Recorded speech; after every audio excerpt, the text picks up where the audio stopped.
If you think the Prius owns the hybrid category, what about the Corolla? This thing owned the compact econo car category way before we ever heard of a Civic. Let's see if Toyota still has it as we drive the 2014 Corolla LE Eco and check the tech.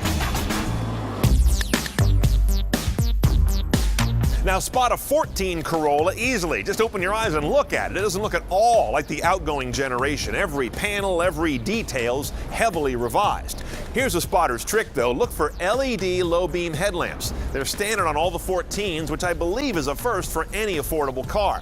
Now if you want to tell an Eco from a non-Eco, forget it. There's no real clear visual cue.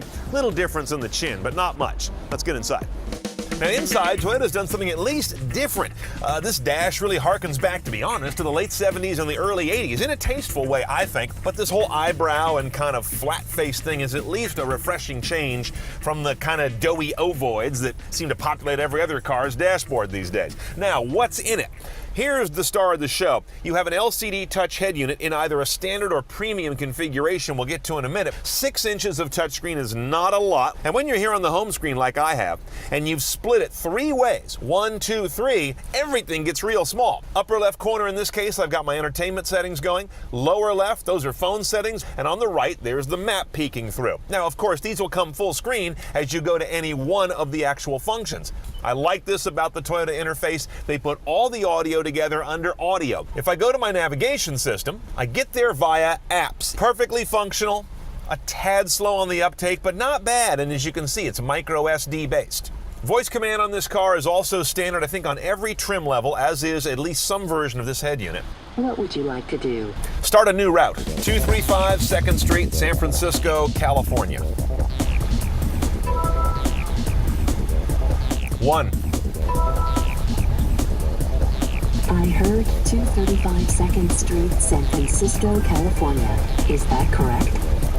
As you can see, the voice system is very good at comprehension, dog slow at doing it, so it's a mixed bag, but it's nice to have it. When you get into these apps here that are part of the Entune suite, it's a mixed bag of whether and how well voice command works with them, and the array has not changed. We've seen these before, and they're still in there, but it's nice to have them base on every Corolla. Now, if you get the premium package, it upgrades to have HD radio, satellite radio, Grace Note database for your sources, and a couple of interesting features I haven't seen before. Check this out. When I go to AM or FM radio and I pull open this little slide-over tray on the right, this is a 20-minute buffer. So if you press live, you're in real time. Or if you want to skip back, you can skip back to various marks using these buttons. Here's another one, under traffic. So here's a traffic map, but if I hit this slider down here, I can get predicted traffic over the next 45 minutes. You've also got a weather overlay on the map if you'd like.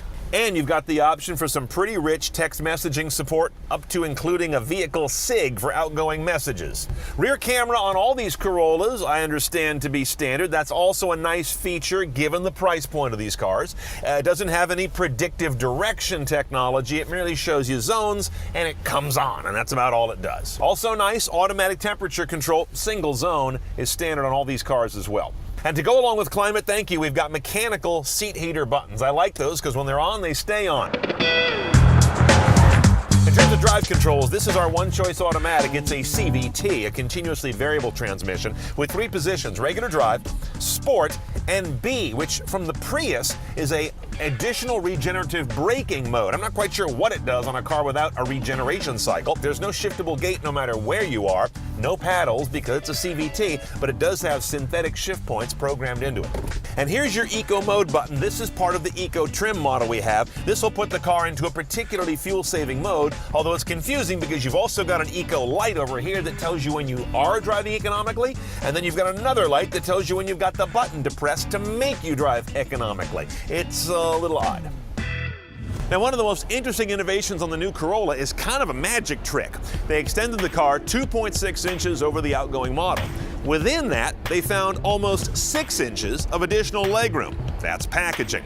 So if I set up my seat here in the front, as I have, so it's comfortable for me to be driving, and I come to the back row, can I actually sit behind myself? There are very few cars where I can.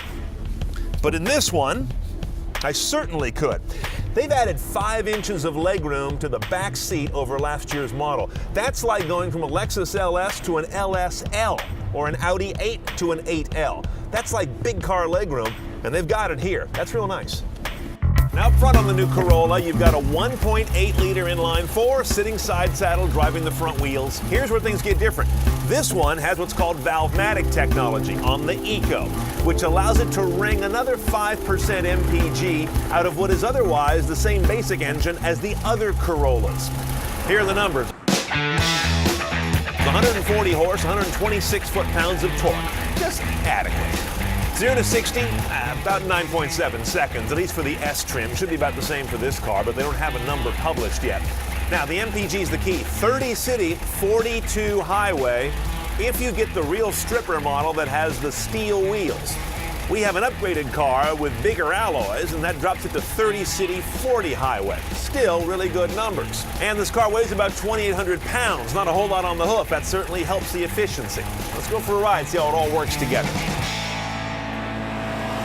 Now underway, the Corolla is exactly what you probably thought it would be. It's a driving appliance, but it's not sloppy or numb. It's just sort of uninspired. In the drive mode, this power plant and CVT combined for kind of laggardly response.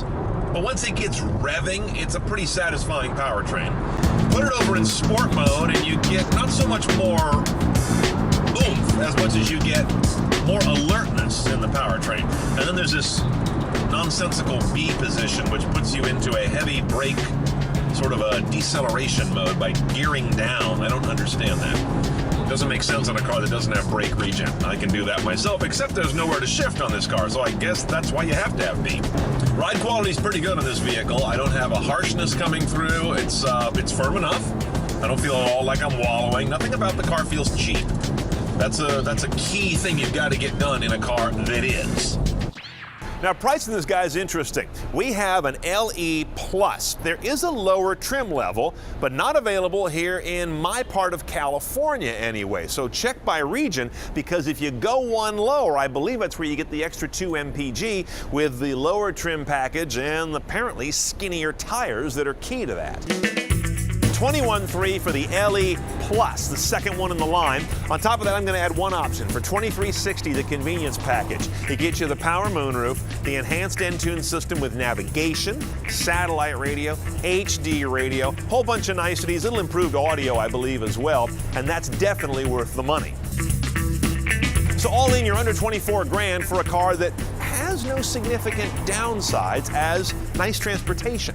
Not a driver's car, but it's a nice car for everyday living because of what they've done by stretching that floor pan, putting it to use in the back seats, and doing a very credible job on a small but packed central head unit.